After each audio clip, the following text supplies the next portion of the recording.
عن أنس بن مالك رضي الله عنه قال قدم ناس من عقر أو عرينة المدينة. waliwo ekigambo abalina nusukha eyo waliwo ekigambo fajitawawu lmadina nisokosme hadithi gweyo. فأمر لهم النبي صلى الله عليه وسلم بلقاح وأمرهم أن يشربوا من أبوالها وألبانها فانطلقوا فلما صحوا قتلوا راعي النبي صلى الله عليه وسلم واستاقوا النعمة فجاء الخبر في أول النهار فبعث في آثارهم فلما ارتفع النهار جيء بهم فأمر فقطع أيديهم وأرجلهم وسمرت أعينهم وتركوا في حرة يستسقون فلا يسقون. حديث سوسة سبب النزول إلى آية إلى سورة مائدة إنما جزاء الذين يحاربون الله ورسوله ويسعون في الأرض فسادا أن يقتلوا. إن قصة حديث سوسة waliwo abantu abavanga mu byalo gye babeera ne bajja e Madiina okuyiga eddiini era nagwo muteeko mu miteeko gya hijira ey'okusenguka. Bajjanga mu Madiina ne babeerawo ebbanga ne bayiga essala ne bayiga wuzu ne babaako ebitundu byakwata mu Qur'an ne baddayo ewaabwe babisomesa abantu bewaabwe. Kakati mu katundu kano mu hadithi bano bavanga Urayina erinnya ly'ekyalo ni Anas bin Malik wano mu hadithi n'abuusiza Uqulin aw Urayina niye hadithi ezisinga zigamba Urayina etali ya Anas bin Malik endala zigamba bava Urayina era babatanga Uraniyin nga buganda nti abava e Uganda banna Uganda. Abasajja bano kigamba okuba nti bali 12 bavubuka bato bamaanyi ne bayingira ekibuga Madiina bazze kuyiga kutola shahada basome essala wuzu. Fajitawawul Madiina weather y'ekibuga ky'e Madiina nebakuba nebalwaza. Ebiseera ebisinga bw'ogenda mu nsi etali yammwe otera okukosebwa ne weather naddala ng'ensi zaabwe bw'ozimanyi bamagulu meeru oyinza okugwa mu winter oba mu summer naye kibi nnyo okugwa mu winter nze ate nfundako ne summer. Winter enkola bubi obutiti sikulagana butiti nze wakiri otera opeeketya wakasana wabula mu byenneewuunya bw'ogenda mu nsi yonna nga tebakuzaalirayo weather y'osangayo esooka n'ekulwaza paka omubiri gu ne gugimanyiira. Bwe gugimanyiira kyekintu kyogenda okusiga ng'oyagala mu bulamu bwo. Twavaawo ne tugenda mbawalabu ne tubasanga mu kasana pereketya. Nze obulamu bwange njagala nnyo ebbugumu era emmoka sigigula ndabirwamu sikinako buzibu ate sina kyembamba mpulira bulungi era obunyogovu muntabwanya naye nasooka kulwala nga musana mungi. Baoraniyin batuuka e Madiina fajitawawu al-Madiina weather y'e Madiina ne bakuba ne balwaza. Nabbi nababuuza mubadde ki nga basajja balwadde bonna baweddewo ne bamubuulira nti weather eno yammwe situgisobola ffe gye tuva weather yaffe eri bweti ne bweti ne bweti. Nabbi n'abaga bagende muqah bilqah alqah kaalo bwe bateekanga faamu owakuŋŋaanyizibwa saddaaka engamiya embuzi endiga byebaleesenga zakaati baabeeranga. Nabbi n'abalagira kubanga akatundu kalina weather nnungi ne bagamba bagende babale mu kantu ako bajja sangayo ebisolo banywe amata basale ennyama balye banywe ne ku musulo ogw'engamiya bajja kuwona. Falamma sahhu bwe baawona ne beewuunya obugagga kubanga faamu yali nnene nnyo ngejjudde eŋŋamiya, waliwo ey'embuzi n'endiga naye eri wali zijjudde. Ano obugagga bwonna bukola kiwa? Ate muntu omu yabukuuma. Waliwo omusajja omulunzi wa nabbi omu akuuma eŋŋamiya, akuuma zaka ya umma. Ne babala ne balaba nga kibakolera, ne bamutta. Omusajja bamutta akuuma, ne bagoba ekiraalo kyonna badduke nakyo bagende nakyo. Mbuzi, nte, ŋŋamiya, biki ne babibba. Ku makya nga subuhi akaggwa e Madiina banga babba kiro ne badduka. Ku makya malayika Jibuliru neeta amawulire wa Nabi Muhammad sallallahu alayhi wasallama. Nabbi nabatumira fi atharihim, n'obuufu bwabwe nabatumira amagye gagende gabakwate. Ne bagenda ne babakwata bonna. Amagye gakulemberamu ow'ekitiibwa Umar ibn al-Khattab radiyallahu, ekikwekweto ekyo ekyokukwata bamawale. Ne babakwata.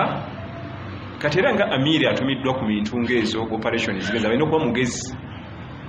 Bwe bakwata ng'ate balina ebintu bingi kubanga balina ensolo. N'alaba nga ovuga ensolo zino tutwale e Madiina, n'alondamu abavubuka n'agamba muvuge ensolo muzizeyo ku faamu, mumuvuge ensolo muzize ku faamu, tutwale abasibe ewa Nabbi sallallahu alayhi wasallama. Era ng'omugezi bw'abeera nga bakutumye ku mirimu mukamaawo, okwessaamu ku magezi amaki amazaale, so si kimu kyekyo.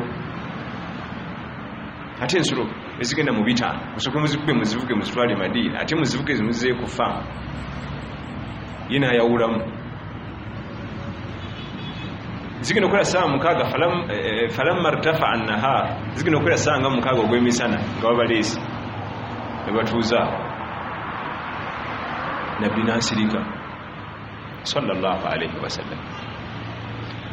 Abaatwala ensolo ku faamu basangayo mayiti ey'omugenzi, naye nga bagitta biri mu maathala, nga bamulumya. Bamutemako omukono ne bagussa wali nga mulamu. Bino bibokya ennyama anti basaze, bali mu faamu ya bisolo. Ne basalako okutu okuteeka wali.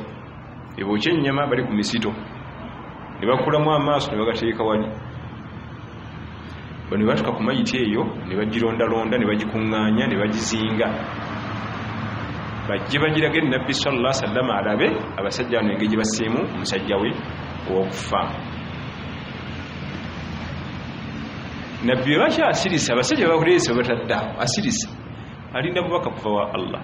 Allah nasetegeka nti innama jazaa'u alladhina yuharibuna Allaha wa rasulahu wa yas'auna fil ardi fasadan. Ennamula y'abantu abalwanyisa Allah n'omubaka ne basaasaanya obubonerefu mu nsi yeeno, ayyuqattalu, balina kukola ki? Kuttibwa. Ze zimu ku nnamula Nabbi ziyakola sallallahu alayhi wasallam nga bwe musajja totuulawo nga ziteekebwa mu nkola. Yali nkambwe nnyo. Kisa y'aba Uraniyin ze zimu ku nnamula ezazitowa mu mateeka g'Obusiraamu. Yalagira nti abantu bano bonna 12 tugenda bakola nga bye bakoze munnaabwe omugenzi. Naga nti sammarat ayunahum, bonna babakolamu amaaso nga balamu. Wa qatta'at aydiyahum wa arjulahum, nabatemako emikono n'amagulu min khilaaf, sayidi ne sayidi, eno neno. Wa taraku fil harra, ne babaleka mu pereketi awakasana. Harra kaba kasana ng'ate wansi mayinja njazi, kiba kitegeeza kaba sikwe yadde. Akakasana kaba sikwe yadde kibaita harra, kaba kasana pereketi nga wansi nki njazi. Yastasqun fala yusqawn, bannange mutwe kutuzi nga tufa bakombya kubanga yenzita gye battamu munnaabwe bamusalasala ne bamulekaawo naafa obulumi naafa enkalamata naafa omusayi omuggwamu nabinagamu bakole nga bye bakoze munnaabwe. Wano kitusoose okulaba mu huduudu wano kyatta munne attibwa ate nga bwasse era ne bamutta nga bwasse ebamukola bamutta nga bwe batta munnaabwe nawe bwe bamutta. Qala Abu Qilaba Abdullah ibn Zayd amta Abu Qilaba radiyallahu anhu atugamba tifahaulai abantu abo 12 saraku babba jukira nti obubbi bwina ekibonerezo wa qatalu ne batta n'okutta kwina ekiki ekibonerezo wa kafaru baada imanihim ne bakola omusango omulala ne bafuka bamulutadi jukira ne okulutadda nakyo kuliko eki ekibonerezo buli musango bakola gonna bwe guti obunene saraku wa qatalu wa kafaru baada imanihim ne balutadda oluvannyuma lw'okuba nti bali bafunye ku kyomerezi ky'obukkiriza.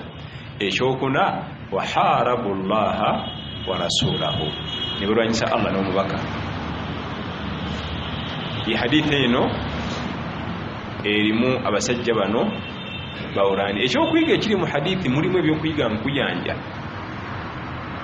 Ekisookera ddala Nabbi sallallahu alaihi wasallam yalinga ayaniriza buli ajja okusoma eddiini nga tamanyi biri mabega wa mutima gwe nagye yakulira. Bano yabaaniriza n'ababudamya n'abasomesa ddala bye bamusasulamu. Ekyokubiri omusulo gw'ebisolo ddagala, omusulo gw'ebisolo ebiriibwa ennyama mu mateeka ga shariya ddagala, kubanga hadithi egambye nti banywemu abwaliha mu musulo gw'engamiya. Omusulo n'obusa ebyensolo nga mu shariya biriibwa ennyama liba ddagala eri omwanadamu lwakuba oluusi generation yammwe nga mwe yemuwangaalira abasawo bammwe bayinza okuba tebavumbuddemu ddagala. Era abawarabu abamu singa agwikiriza engamiya ng'ekunkumula alembekawo bw'ati nga bw'anywa alembeka bw'anywa engamiya ng'ekunkumula temala gakunkumula erwawo erirawo ddala kyokka ate lwekunkumudde ekunkumula nnyo. Era omusulo gw'engamiya gwa bbeeyi. Ebisolo ebiriibwa ennyama mu shariya kyonna nga bwe kiba kiyimiridde awo si kinagisifu, tekina nagisi wadde si kikyafu, si busa, si musulo. Kati tulabe babijjeeko ebibiri ate olwo ebisigadde. Ente ng'eyimiridde awo n'ebigivaamu nabiki byonna tekuliko kikumalako wuzu n'eki, bali byonna ebikivaamu ddagala. Kisinziira mu mulembe gwammwe ba risaasi zaabwe zikomyewa mu kunoonya eddagala. Ye nabbi yabitugamba dda. Wabula tugambye ebiriibwa ennyama mu shariya so si abantu be balya, kubanga abantu buli asanga balya be basanze. Mbw abakyayira balya embwa ate abanankani abakongo mu balya enkimi. Si ebyo, twogera ku bisolo shariya byatukkiriza okukola ki? Okulya. Kulw'emiti ya naawo twali tugenda kuwerekera munnaffe agenda kuwasa netukyama okusala dhuhuri. Kati ennyumba emasigi weeringa erimu silamu area buyumba. Kati nga omanye ebifo ebityo akabuzi ne kayingira akato mu masigi nga tusaala ne kakunkumula mu muzikiti.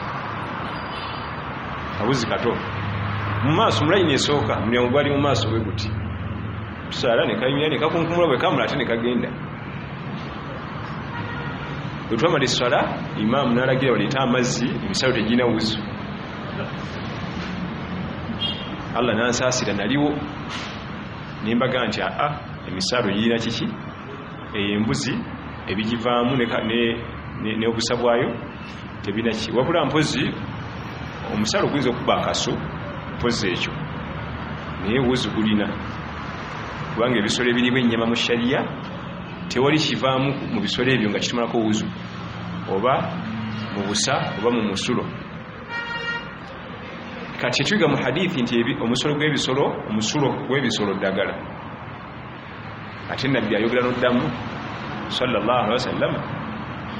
Ekirala kye twiga mu hadithi eno nti abantu 100 battibwa olw'okubaawo ng'omuntu omu attibwa ne batamuyamba, kubanga bano abantu bali 12 olowooza bonna baaliko nga bajjamu amaaso g'amaaso gali ameka ago bonna ge banajjamu.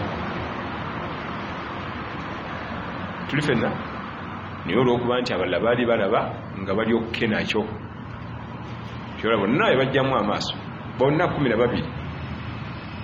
So sibandigee nti ono yajjemu n'oli fisabibadde muntu abadde wabbali wali, bonna yabajjamu amaaso okulaga hurumatul insaan kyomwana addamu aweebwa ekitiibwa. Temujja mumukola byemukoze mugende. Almumathala okutta ng'olumya kiri haramu ne bwe gubeera musota. Okutta ng'olumya kyeki? Ekino n'okikuba ne kitafa ate n'okireka awo, olaba kyennyenya n'oddamu n'onkoonako ku mutwe n'odda ebbali, olaba ng'ekapa weebonyaabonye emmese ekikolako bwekyo ate n'esooka egireka neefula ng'etunudde eri egeze ebengedduka olabe. Eyo mumathala elharamu mu binadamu. Oba osazeewo okutta musota gukube gufe khalas, gutte mangu guleme kulumwa. Okulumya kiri haramu ng'otta. Naye olw'okuba nti bano baali bamumathadde munnaabwe bamulumya naye n'abalumya sallallahu alaihi wasallam. Hadithi erimu n'ebirala ebyokuyiga naye katumale okuva mu bano balinamu n'omusango gw'obubbi. Omusango gw'obubbi naye obubbi bulimu emiteeko. Obubbi obwabwe si bwakutemako omukono. Omubbi atemwako omukono bamuyita lusos. Alabiriza n'aswama, tayinza kulumya gwabba, tayinza kwogera n'oyo gwabba. Omubbi atemwako omukono tasobola. Niye omubbi yenna ng'alumya gwabba attibwa buttibwa mu nnumya zonna, oba mu ŋŋuumi oba jjinja lya minzaani oba mutayimbwa oba mundu. Mu nnumya zonna ayinza okuba nga okulumya kwagenda ekika ky'okulumya kutiisa ng'emmundu si yaddala kiti, n'olwokuba yasigako langi ya bulaaka n'akijjayo bw'ati sente muziteeke wali n'amasimu mu ddeeri mwanguwe, bagenda omukwata nga kyabadde kiti era ttibwa. Kubanga oyadde atubbira wali tiyatugambye nti kino kiti, ffe tutisiza. Wabula singa tufunamu atugamba nti bwe yadde atubba yatugambye nti bannange eno emmundu si yaddala kiti, nezo sente muziteeke wali n'essimu mu muddeeni, kisoboka ekyo? Ye aba akyatubbye. Nze tulabalo nti nduluyongoyongo mugamba nti sizikuwasemu. Okulumya teba mubbi. Twefenna atiisa tugambye nti ayinza okwatalumizza direct naye nga ebikolwa ntule wansi kaki ntowa pesa haraka. Abo tebaba babbi battibwa buttibwa. Omubbi attibwa, omubbi atemwako omukono tayinza kwogera nagwabba abadan. Yo kizula obuzuuzi nti omulabye emisinde gyatwala obutwazi. Niyo ono omubbi akuzukuza mu tulo n'akugamba nti luggule, bw'oga n'oddugula n'endweggulire ojja kuntegeera. Oyo si mubbi, oyo mujirimu attibwa buttibwa. Lusos yatemwako omukono, oba ategedde mwageze kuzika temuliimu najja n'amenya, oba ategedde mwemuli naye mwerabidde ebiwe bityo. Kati bano bali mu kategori ya emisango gyabwe gyonna gyakutta kuttibwa, kubanga obubbi bwabwe bwali bwakulumya bwe babba baleka bamusi. Tulifenna omusango munene. Losos ye mubbi atemwako omukono. Ababbi bamiteeka 3 mu sharia era bonna bavuna balamulwa birala. lusos ow'omukono swame ne wabeerawo omutemu mujirimu wetwogerako kati yazze mu hadithi eno alumya oluusi atta oluusi atiisa nalyoka atwala emaaliyo olwokusatu ye mufere ye takuswama takulumya takutiisa akuzanyira ku bwongo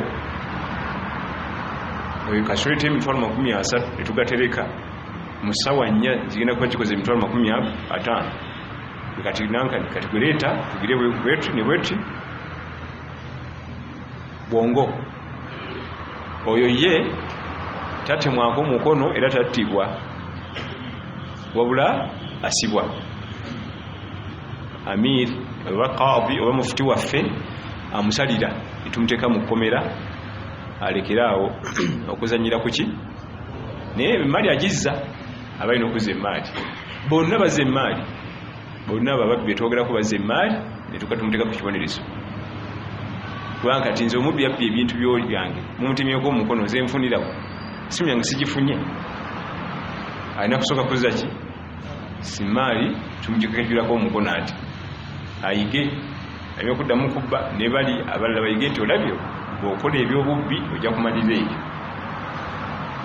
kati mu muteeko guno mu hadithi eno tulabira oraniyin enneeyisa yaabwe ng'ate bali bazze kusiramuka e Madiina. Ddamu hadithi ekigambo ku kigambo tulabe nga bwetambudde insha Allah taala.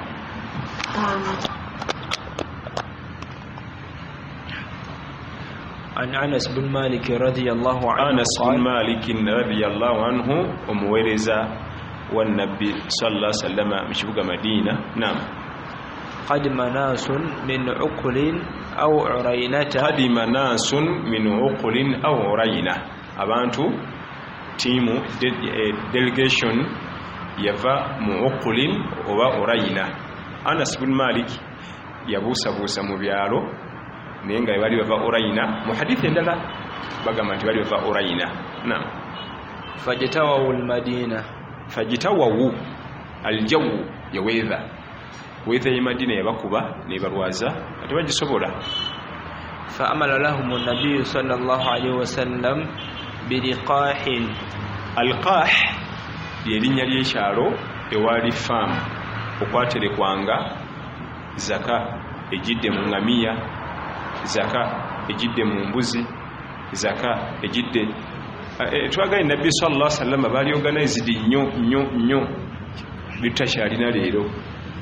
Wabangawo ekifo ewaterekebwa zaka ya umma ng'obusiramu bwe babufunye obuzibu bakwatayokko ne batereeza naye kati tetubirina ate kati bogezaako biteekateeka ate nga bakuvumirira banno bennyini bano bagenda kubba ssente oyo bagala kulyaza amaanyi. Nabbi yalina ekifo bakitanga ilqah kubanga wetanga zaka mu bisolo yennyini physically ensolo ne bagireeta ne bagimuwa nga zaka nga bateeka eyo nga balunda jukira mu kulunda zeeyongera zizaala bali organized nnyo. Naam. وأمرهم أن يشربوا من أبوالها وألبانها فانطلقوا. yabalagira sallallahu alaihi wasallam batuukayo bajja kunnyonnyola omukozi waayo nti nabbi abatumye bajje bawangaalire wano ku faamu ayashirabu bi abwaliha banywe omusulo gw'engamiya kubanga baali balwadde, wa albaniha ekyokunywa kyabwe bajja kunywa ne ku matanga kyayi. Ate mu hadithi endala n'okulya ku nnyama basale ku bisolo balye ku nnyama ne bagenda fanfalaku ne bagenda mu kifo ekyo. falamma sahhu bwe baawona ne balaba nga endwadde ziweddewo bateredde bulungi tewakyali kigambo kyonna. qatalu ra'iya an-nabi sallallahu alaihi wasallam wastaqu an-na'ma. qatalu ra'iya an-nabiyya sallallahu batta omulunzi wa faamu nga beegombye emaali eri ku faamu ne bagala bagibbe. kyebaasika okukola qatalu ra'iya an-nabi omulunzi wa nabbi ne bamutta. wastaqu an-na'amu kitegeeza an'am ekigambo naamu wano kitegeeza anaam naye yakozeseza naamu ate nga naamu kitegeeza emu kitegeeza ensolo emu nga olaba nange Allah yakola ennimi abantu basukka okubeera abangi ennyo baga nti omuntu eyabadde wali kasi basukka obungi afuukamu ate ki omu kati ne ensolo bwe zibeera ennyingi bazita anaamu ate bwe zisukka ennyo zifuuka naamu bwe zisukka obungi zifuukamu ate nga bwoga nti omuntu yabadde mungi ate yafuuse ddi omuntu zennimi kati ne mu Luwarabu anaamu zensolo anaamu kitegeeza embuzi endiga ente n'eŋŋamiya zibayita anaamu era zirina essula nnamba mu Qur'an eyitibwa suratu al-an'am ayogera ku nsolo ezo kati wanagenda nti wastaaku naamu ne bagoba ensolo amakulu zaali ensuffu buki obungi kati naamu ebajjamu anaamu kyokka nga ne anaamu nayo yenyini jamu abantegereke wastaaku naamu anaamu zaffe zonna ne bazifuuka ne bazitwala naam فجاء الخبر في أول النهار كالصبح أول النهار شكذا مصباح أمولي نغتوك مدينة غتوك وغتيا عن واسطة جبريل عليه السلام ملائكة جبريل قالت للنبي كالصبح أول النهار ما جاء نعم فبعث في آثارهم نبيناتنا batumira ejje mu bufu bwabwe nga bwogaa nti abantu abo tebava Masaka kiba kigeza muyita wano ti abantu abo bava Mitiyana tukwata muti abantu abo bava Ntebe kati mugobe muyita mutambula muti kyaga nti fi atharihim olwokuba bali bava Orayina ali mu katundu kano muyite wano naam فلما ارتفع النهار جيء بهم zigenda okwera mukaaga irtifa'u nahar zigenda okwera mukaaga nga babalese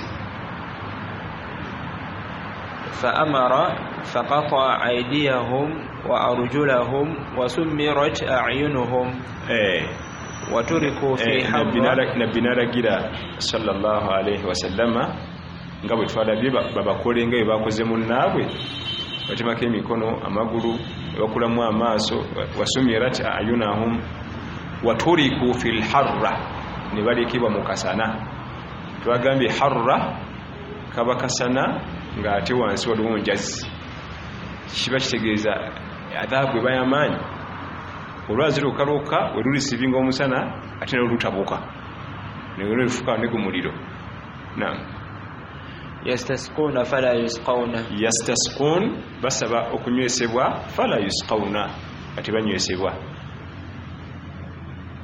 قال أبو قلابة أبو قلابة عبد الله بن زيد تابع رحمة الله عليه يمن ويرين بمتنغ أبو قلابة فهؤلاء سرقوا وقتلوا وكفروا abo betwogeddeko waggulu bakola emisango nkuyanja abana wadde okimanyi nti omuntu akola omusango gumu n'atuuka mu kkooti nga gifuse munaana bagenda ogimusomera wali nga timbirala nnyo naye nga ate wano mukulaba yakoze ki no violence simenye yakoze ki yasse yakanze yatataganyiza ekibuga kati bannange gino era yagikoze ddi aba yagikoze kati buli wano babasomera buli bagenda basomera fahaulai saraku abo bemulaba babba waqatalu ne batta wakafaru ba'da imani ne bafuka bamurutadi waharabu Allah wa rasulahu balwanyisa Allah n'omubaka omulamuzi yabasomera ejo omulamuzi yani sallallahu alayhi wasallam yabasomera emisango nkuyanja babba emmali ya umma batta omulunzi alunda ebisolo bya umma wakafaru abali bazotula shahada bayiga sala bayiga wuzu bayiga Qur'an ate bafuze bamurutadi ate ekisembayo baguddewo olutalo ku Allah n'ombaki numbaka sallallahu alayhi wasallama nga bayita mukubbe mali ya umma eyo kissa y'abahuraniyin erimu ebyokuyiga nkuyanja ebyo tulinayo kitaabu al-hudud. Wabula mu byewuunyisa Ali ibn Abi Talib radiyallahu anhu ku mulembe gwe nga ya amirul umma yaddamu n'akola ekyo, yaddamu n'asalira abantu emisango ngaabo. Era basahaba beesika bamugamba nti Ali, ensala y'omusango ng'ezitooye, ebibonerezo bizitooye okusinga emisango egikoleddwa. N'abagamba naliwo, bal nze omu ku baaliwo nga tutemaatema abasajja bali ba uraniyin amagulu n'emikono n'obakulamu amaaso. Ali ibn Abi Talib radiyallahu anhu bamuleetera abantu bana mu maaso gaabwe mu kooti, abantu bana kuliko mayiti emu, basigaddewo bameka? Ku kyalo bafuna obutakkaanya ne bagala basale emisango egyo ne gibalema, ne bagala tugende ewa Ali ibn Abi Talib radiyallahu anhu. Ne bajja ewa Ali ne bavuga nti abantu abo abasatu n'oli omugenzi ali nabo kyomulaba ono asookeyo naliraanye omugenzi yalina obutakkanya n'omugenzi, najjayo ekisamutte, omugenzi n'adduka n'atandika omugoba, n'amugoba naye kirabika nti omugenzi yali muwenyusi mulungi, ng'adduka n'ayimirira namu n'amulinda. Kati ate ono aliraanye ono n'akwata omugenzi namuga odduka ki, namugaa nti waliwo omusajja ajja emabega awo ayagala kunzita, kyekinzirusa nga simulaba, kyajja ali mukoonaawo naye ntangenda ajja kunzita, kisinza kuta mala mumulaba. Kati oli omusajja yali ajjayo yali yakooye eddawo, yabasanga bw'ati yamusimba busimbi kiso n'agwa n'afa. Kati ono kimuleeseza wano yakutte omuntu waffe nga adduka n'amulemesa, nibamufumita. Ate ono asembe eno nti ono asembe yabadde nga atudde awo, yali musajja wa nnyama, teyayambyeko nga ne bw'abogula oboggozi bano batya. Yaga nti kati mulindirire nnamula, buli ali awo alina ekibonezo kya njawulo nti kale ono mugenyi yafumisa ono nti bamuteekewo tugenda mumufumita, oyo awedde. Ono yakutte omugenzi n'amulemesa okwetaaya n'okwerwanako nti agenda mukukomera mpaka lwalifa, nange ngenda kumukwata, tagenda kuddayo okwetaaya mpaka lwalifa. Tinga tulaba ng'ekibonezo ekinene nti kaakati kalunsambulira we yava, buli yali atudde mu kooti ne yeesikamu, eyali alaba yamugjamu amaaso, tegakasa. Tuddaawo olaba omuntu bamumalawo osirisi, maaso gakugasa, ngenda gakugjamu ogende obeererewo nga tolina maaso, olime ebbira banga ebyo. Obirawo otya ne bali azamanyi omukkiriza ng'otuna, yamugulamu amaaso. Basahaba ba Abi Hurayra baani batya nti amiru kisuse, wonna ono yafunye ekibonezo ekiki ekinene okusinga bali, n'oligosse yafunye ekitono. Ate nga tulaba nga yatalina muki, ye abaddewo bubeezi ng'akola ki, ng'alaba n'abaga nti uraniyin bali nabbi ababba eŋŋamiya ne batta n'omusajja ne bamugjamu amaaso, boza bonna bajjamu amaaso nti nedda kingate ye bonna yabajjamu, tibaaliwo abalala nga balaba baasi nooni yadde alaba. Ali yakiramuzisa ekyo ekyafaayo, naye basahaba abamu bali bagezaako okulaga nti tulabanga ennamula esusse, naddala kuwa amaaso, basinga musa nnyo okusira kuwa amaaso nti kayiseemu, n'abakakasa nti tekannayitamu era yagamugjamu, tegagasa mu duniya kangajjemu nga teeke wali ogenda okola ebibyo. Ate oluga nti nadde ndaba nsira oba bamusse batya nange simanyi, naye kati wadde okolaki. Ali ibn Abi Talib radiyallahu anhu wa arda, ku mulembe gwe ebiseera ebyo yali amiri mu'minin, ng'akulembera umma eno, n'abanga bw'atyo yasala omusango. Naam, tugende ku hadithi eddako insha Allah taala. Naam.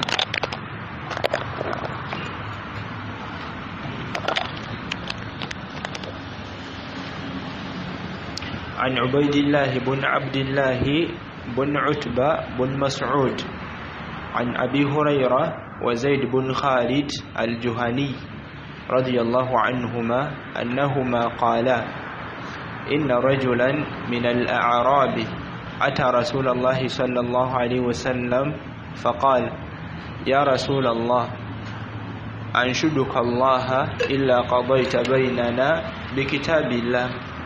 فقال الخصم الآخر وهو أفقه منه نعم فقضي بيننا بكتاب الله وإذن لي.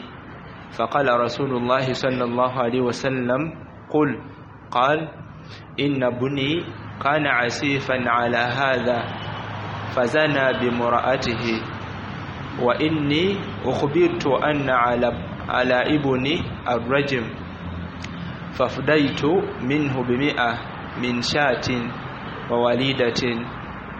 فسألت أهل العلم فأخبروني أنما على ابني جلد 100 وتغريب عام وأن على امرأة هذا الرجم.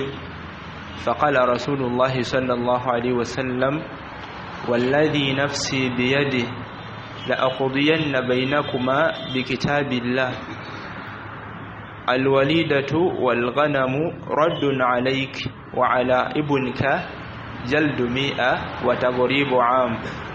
أقد يا أنيس لرجل من أسلم على امرأة هذا فإن اعترفت فارجمها.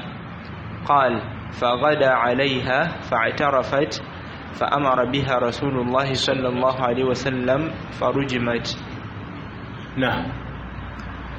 حديث egenze hadith esoose ebadde ku kibonerezo eky'abantu abasimu naabwe nga bangi era battibwa wadde nga badde bangi nga basse omuntu omu bonna abangi battibwa ne bwebera 100 nga babaddewo nga attibwa omu tubatta. hadith ezeeko egenda ku kibonerezo ky'obwenzi naye ng'obwenzi bwa miteeko ebiri omufumbo n'atali. hadith erina ekyafaayo. bano bangi babeera Madiina balina gye bali babeera ng'omuvubuka alina amaka g'akolamu. omuvubuka akola afune ssente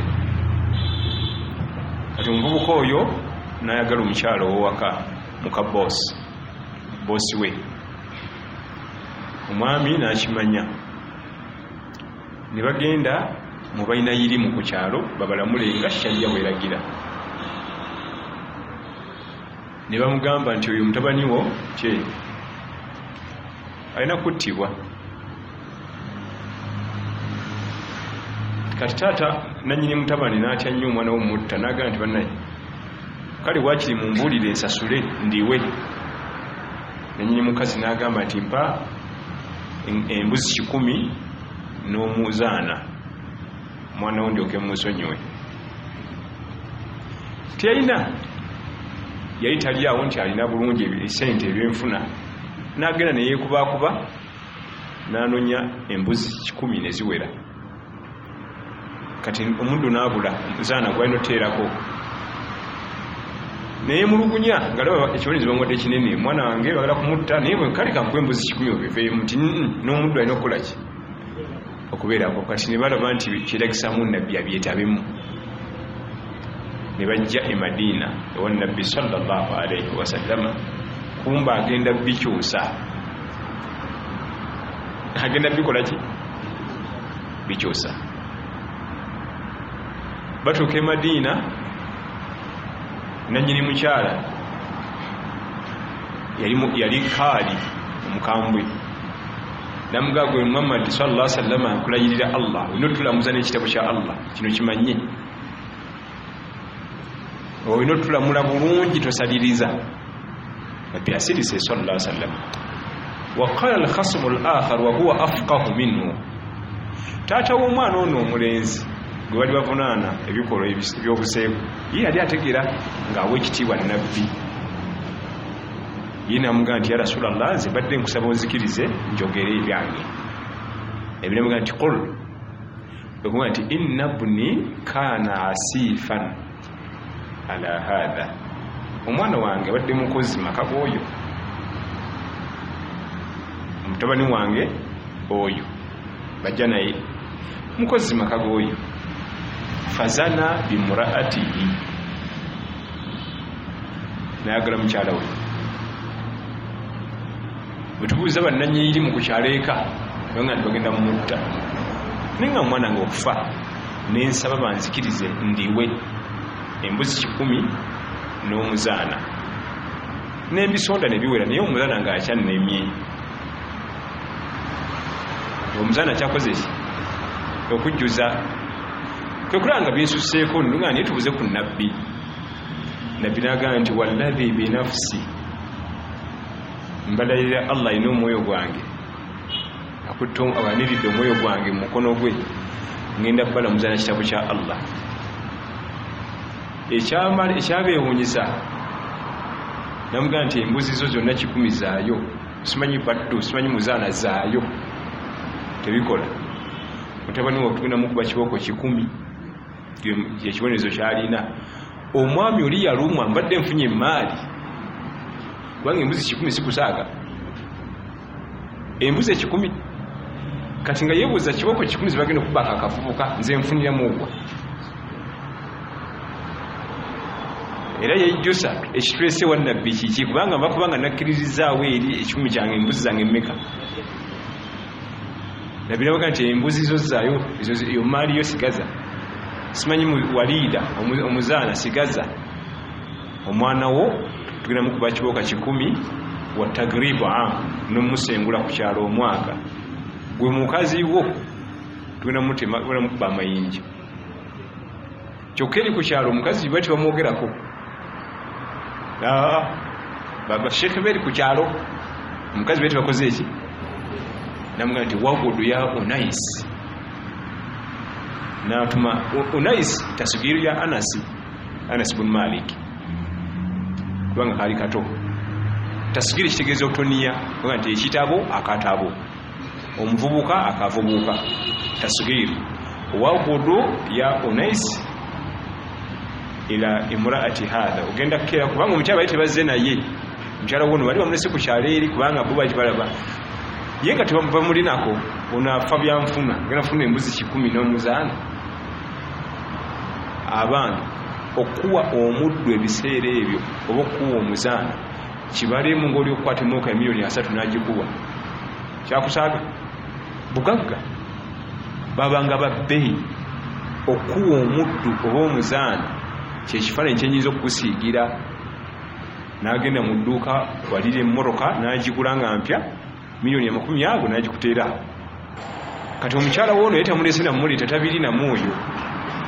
Nabbi n'atuma omubaka baddeyo ku kyalo, wagudu ya Unais, enkya mugenda kukera ku makya. Bwali bugenze Unais mugende ku kyalo, oyogere n'omukyalo oli omubuuze ku byabaddewo wakati we n'omuvubuka. Bwakoona ku bigambo nti yayenze, tugenda mukuba manyinja, tugenda mukuba amagi. Ono yazze nga yeekalisa, wallahi gwe Muhammad nkulayirira Allah olina okutulamuza n'ekitabo kya Allah. Bakimulamuzisa n'alaba nga ate biri kuye, mukazi wange bagenda mumutta. Embuzi zange 10 zibadde nfunye ziba zizizaayo, mbaire nafunirako n'omuzaana naye babigobye. Akalenzi mbugenda kuba mukubi kibooko kagende. Yali azze wano ng'ayita olukaalikaali, ali kaali nnyo, babimumalako. Era Unais n'akeera nga bw'atumiddwa omukulu, ne bagenda. Omukyala nakkiriza. Nabbi bwe yakkiriza, omuvubuka n'akomawo n'amugamba nti ya Rasulallah, omukyala yakkiriza nti yayenze.